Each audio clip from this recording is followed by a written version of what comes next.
be fair, government has a point in that we shouldn't be playing politics with this situation, and sometimes that is happening in opposition parties. However, some opposition parties want to get behind a public health message, and there's certain things that would really help us to be able to do that. And Deputy Murphy makes a very valid point in that it was difficult for the general public and for us to understand why, when there were clusters in meat plants, entire counties were shut down and not the plants where the clusters originated from. That's very difficult for us to understand. There's other things that we lack clarity on. For example, the disparity in restrictions across maternity wards in Ireland.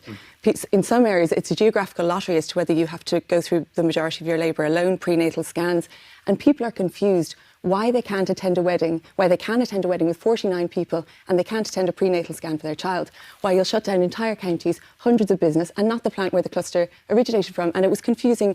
Added confusion was that the Minister for Health was on the TV saying he thought that meat plants should be closed. But why weren't they?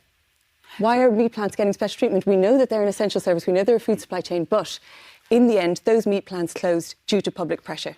So we know that there was no shortage of food on tables because of meat plants closing. There's been another outbreak in a meat plant in Waterford. We know that there are other measures, aside from closing down the cluster, that can be put in place. The banning of subcontracting, we've seen that done in Germany, because if workers aren't entitled to sick pay, they're much less likely to come forward and say they're experiencing symptoms. But the government hasn't done that, and we know it's affected in other countries. We've known this problem was coming since the beginning of the crisis.